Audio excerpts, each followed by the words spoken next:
Texas A&M after round 1 game in the South Central Regional Women's Basketball Championship. Coach, obviously not the result you were looking for, but what are your takeaway from tonight in this season? It's hard to put into words. It's a great question. It's hard to put into words to tell you how proud I am of these kids. When you think about a season and you go through it, you start back in September and where we are here late in March and being part of the 20% of teams that still were playing. And this team has had a lot of adversity this year. Nobody predicted that. I mean, you look back at the team that we had in Kansas City, where we played 2 of the top teams in the country, and honestly, we smacked them pretty good. Back then, you saw what this team had potential, and unfortunately, things just kept snowballing. Where there's an injury here, unfortunately, somebody left our team. Things that not making any excuses, but to say that these kids fought through all that and still got here today, and even played in front of a very hostile crowd today. 100% give Angelo State, their women's basketball team, credit, give their fans credit. They showed out tonight, and to sit there and say our kids still had that 2 to 3 point lead there in the 3rd or 4th quarter, and knowing all the adversity they have, just real proud of these kids. Coach, the 4th quarter, the first 3 minutes, they went on a 10-1 run, and really from there, you were kind of chasing the game after that. What did you see during that time that kind of led to them kind of jumping out on you? Well, I think it was 2 things. Great question for it. I think it was we didn't rebound as well during that period, and we didn't guard as well as we've been guarding. And so, give them credit too. Like, I do think we forced them into some tough shots during that stretch too that you're mentioning.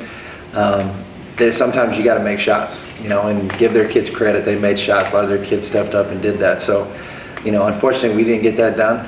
But again, I'm proud of these kids for the way they fought and battled the entire year. Nylon had some foul trouble, and that run kind of coincides with when she picked up her 4th there early. What is it about her game that allows her to be so successful against Angelo State?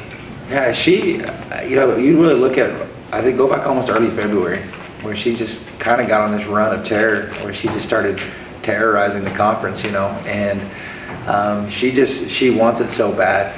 She's one of the first in the gym, one of the last to leave.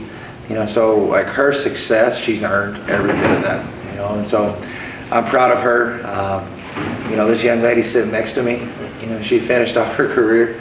Look at the way she finished. 21 points. I couldn't be more proud of a young lady. To think of a coach coming into a new program and having a kid like Lauren Taylor that you get a coach for 2 years to help you establish this program and build it towards where we want to go. I can't thank this young lady enough. It's been an amazing ride with her.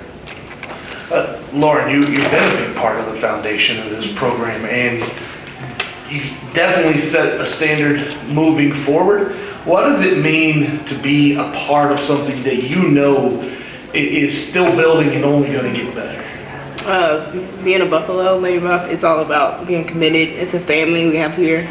No matter what we go through, we're going to war with each other, battling for each other, playing for each other. That's basically, especially going into this game, knowing everything was landing on the line. It was like, you got to play for each other, and that's what we did. They tried to really push the pace on you guys. And, Sawyer Lloyd gets a triple-double, but you guys, when they really tried to push the pace, that's when you guys kind of made a run and took the lead. What was it you guys were able to do so well to control their pressure? Basically, stay calm. We've seen a lot of defenses, throughout the whole year, so it's like you just got to know when you see it, fight back. If you get punched, you got to punch back. They're going fast. You got to speed up, make shots. As simple as that.